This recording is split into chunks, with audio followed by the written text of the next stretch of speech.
বিয়াৰ আগে ৫টাকৈ সন্তানৰ পিতৃ ক্ৰিষ্টিয়ানো ৰনাল্ডো নতুনকৈ এংগেজমেণ্টৰ খবৰেৰে সামাজিক মাধ্যমত চৰ্চালৈ আহিছে ৰনাল্ডোৰ খেল আৰু কৃতিত্বৰ বিষয়ে আপোনালোকক নতুনকৈ জনোৱাৰ প্ৰয়োজন নাই।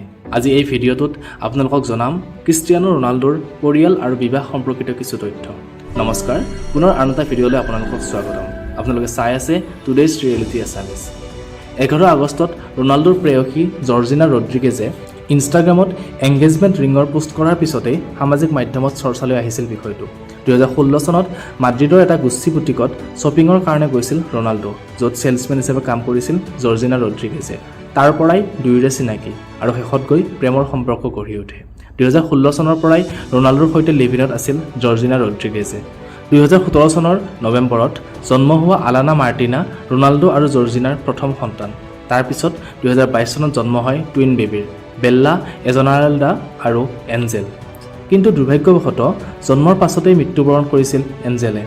কিন্তু আপুনি জানেনে, ৰনাল্ডোৰ আছে আৰু আন 3টা সন্তান। 2010 চনত চাৰগেচি পদ্ধতিৰে প্ৰথমটো সন্তান ক্ৰিষ্টিয়ানো ৰনাল্ডো জুনিয়ৰ আৰু 2017 চনত জৰ্জিনাক লগ পোৱাৰ পিছত চাৰগেচি পদ্ধতিৰে 2টা যমজা সন্তানৰ জন্ম হয়, ইভা আৰু মাতে। ৰনাল্ডোই এতিয়ালৈ চাৰগেচি পদ্ধতিৰে জন্ম হোৱা 3টা সন্তানৰ মাতৃৰ পৰিচয় ৰাজহুৱা কৰা নাই। ভাৰতবৰ্ষৰ দৰে ইউৰোপৰ দেশসমূহত সন্তানৰ পিতৃ মাতৃ হ'বলৈ বিয়া দৰকাৰী নহয়। আমাৰ দেশত হ'লে বহু সমালোচনাৰ সন্মুখীন হ'ল হয় ৰনাল্ডো। 9 বছৰলৈ জৰ্জিনাৰ সৈতে এংগেজমেণ্ট নোহোৱাৰ কাৰণ কি হ'ব পাৰে? ৰনাল্ডোৰ বিশাল সম্পত্তি, যাৰ ভাগ হয়তো ডিভৰ্চৰ পিছত জৰ্জিনাই পাব, নে অইন কিবা? কমেণ্টত আপোনাৰ মতামত জনাব। ভিডিঅ'টো কেনে লাগিল জনাব। আগলৈ এনেধৰণৰ ভিডিঅ' পাই থাকিবলৈ চেনেলটো ছাবস্ক্ৰাইব কৰিব। ধন্যবাদ।